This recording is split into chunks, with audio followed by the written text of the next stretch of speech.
नमस्कार दोस्तों, मैं विजय कुमार आपका स्वागत करता हूं आपके अपने YouTube channel true and details में। तो दोस्तों, ये सामान्य अध्ययन का भाग 7 होगा, जिसमें मैंने 25 क्वेश्चन को लिया है। और 25 क्वेश्चन में आप कितने क्वेश्चन आंसर कर पाते हैं, कृपया कमेंट में ज़रूर कमेंट करें।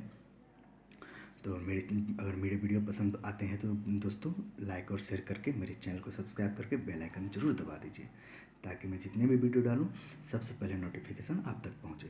तो चलिए दोस्तों, स्टार्ट करते हैं बिना किसी वक्त गवाए हुए। तो हमारा पहला क्वेश्चन है, किसी परमाणु के नाभिक में उपस्थित प्रोटॉनों और न्यूट्रॉनों की संख्या का योग उस परमाणु का क्या कहलाता है? ऑप्शन ए परमाणु संख्या, ऑप्शन बी द्रव्यमान संख्या, ऑप्शन सी गलनांक।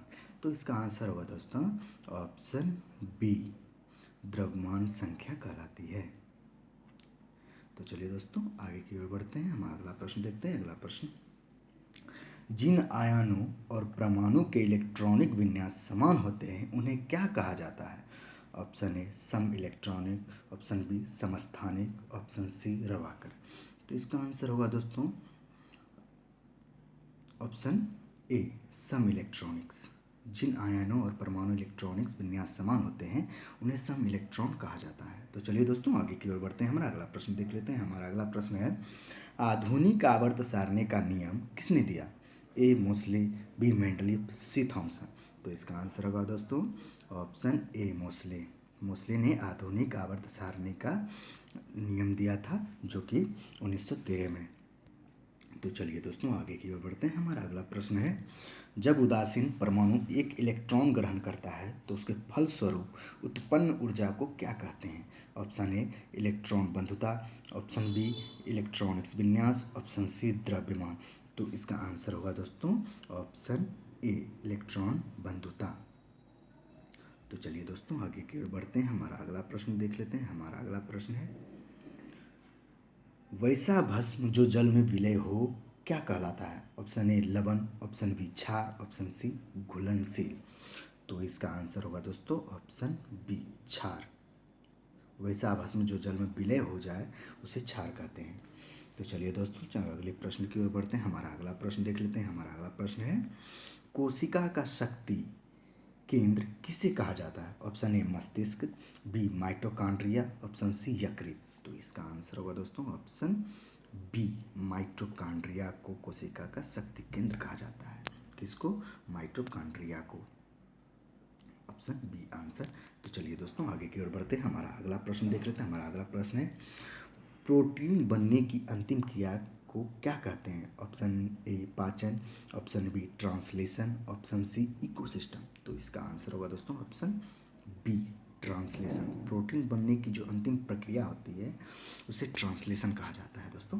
तो चलिए आगे की ओर बढ़ते हैं। हमारा अगला प्रश्न देख लेते हैं, आनुवांशिक संबंधी प्रयोग के लिए मेंडल ने किस पौधे का चुनाव किया था? ए मटर, बी आलू, सी चना। तो इसका आंसर होगा दोस्तों ऑप्शन ए, मटर के पौधे का चुनाव किया था मेंडल ने आनुवांशिक संबंधी प्रयोग के लिए।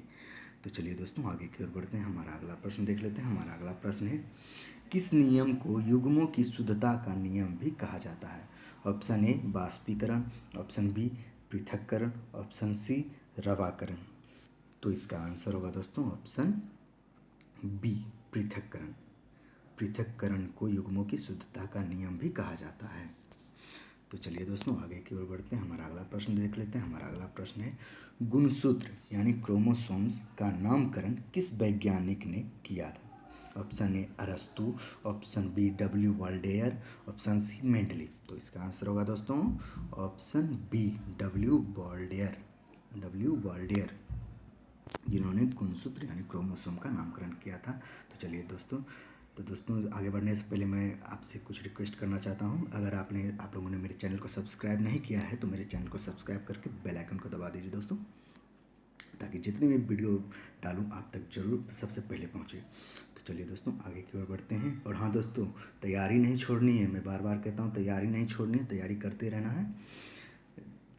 तो चलिए आगे की ओर बढ़ते हैं। हमारा अगला प्रश्न देख लेते हैं। हमारा अगला प्रश्न है, फोटोग्राफी में मुख्य रंग कौन से होते हैं? ऑप्शन ए लाल नीला हरा, ऑप्शन बी पीला लाल हरा, ऑप्शन सी पीला नीला लाल। तो इसका आंसर होगा दोस्तों ऑप्शन ए लाल नीला हरा। फोटोग्राफी में मुख्य रंग लाल नीला हरा होते हैं, ये तीन। तो चलिए दोस्तों आगे के बढ़ते हैं, हमारा अगला प्रश्न देख लेते हैं। रेडियो एक्टिवता की खोज किसने की? A Becquerel, option B madam Curie, option C मेंडली। तो इसका आंसर होगा दोस्तों ऑप्शन ए बैकेरल। बैकेरल ने रेडियो एक्टिविटा की खोज की थी। तो चलिए दोस्तों आगे की ओर बढ़ते हैं, हमारा अगला प्रश्न देख लेते हैं।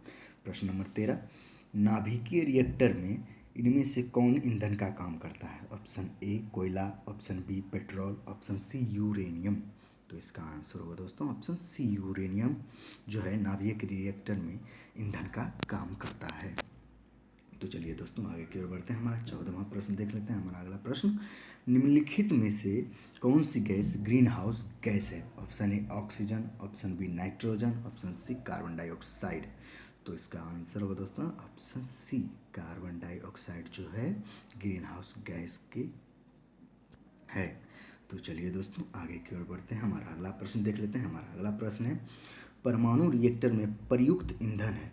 Option A diesel, option B uranium, option C कोयला। तो इसका आंसर होगा दोस्तों ऑप्शन बी यूरेनियम। इससे पहले भी ये क्वेश्चन आ चुका था। परमाणु रिएक्टर में प्रयुक्त ईंधन यूरेनियम होता है दोस्तों।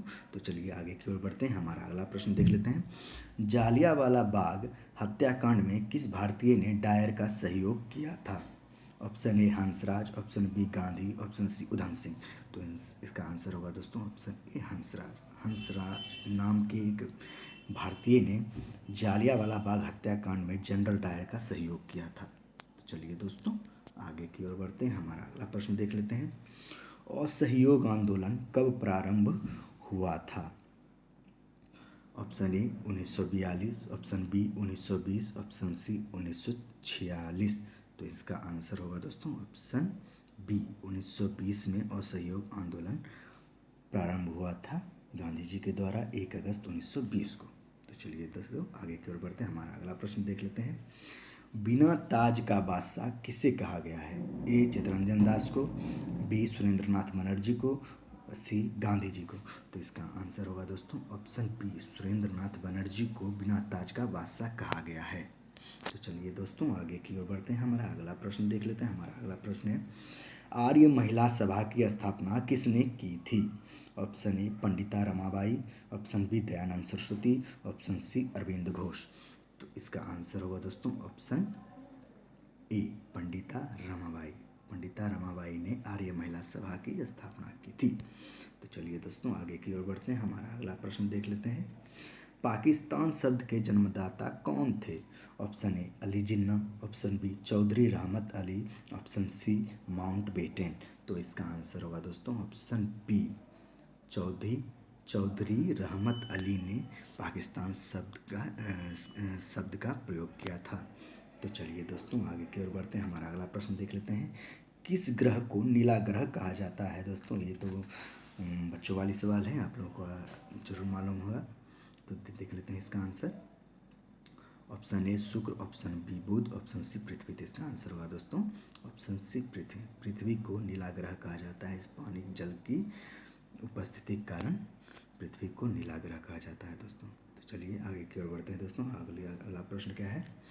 पृथ्वी के ऊपरी भाग को क्या कहा जाता है? ऑप्शन ए भूपर्पटी, ऑप्शन बी ज्वाला, ऑप्शन सी पर्वत। तो इसका आंसर होगा दोस्तों ऑप्शन ए भूपर्पटी। पृथ्वी के ऊपरी भाग को भूपर्पटी कहा जाता है दोस्तों। तो चलिए दोस्तों आगे की ओर बढ़ते हैं, हमारा अगला प्रश्न देख लेते हैं। भारत में सबसे बड़ी मीठी पानी की झील कौन सी है? ए चिल्का झील, बी वुलर झील, सी टिटिकाका झील। तो इसका आंसर होगा दोस्तों ऑप्शन बी वुलर झील। वुलर झील जो है भारत में सबसे बड़ी मीठे पानी का झील है, और चिल्का झील जो खड़े पानी का झील है वो भारत में सबसे बड़ा है। खड़े पानी का झील चिल्का झील जो कि उड़ीसा में पड़ता है, और वुलर झील कश्मीर में पड़ता है। तो चलिए दोस्तों आगे की ओर बढ़ते हैं, हमारा अगला प्रश्न है। भारत का सबसे बड़ा कागज उत्पादक राज्य कौन सा है? Option A Bihar, option B Assam, option C Paschim Bangal. तो इसका आंसर होगा दोस्तों ऑप्शन सी पश्चिम बंगाल पश्चिम बंगाल जो है भारत का सबसे बड़ा कागज उत्पादक राज्य है। तो चलिए दोस्तों, हम अगले प्रश्न की ओर बढ़ते हैं। हमारा अगला प्रश्न देख लेते हैं। भारत का सबसे गहरा बंदरगाह कौन सा है? ए विशाखापत्तनम, बी मुंबई, सी कोची। तो इसका आंसर होगा दोस्तों ऑप्शन ए विशाखापत्तनम, जो कि आंध्र प्रदेश में भारत का सबसे गहरा बंदरगाह है। तो चलिए दोस्तों आगे की ओर बढ़ते हैं।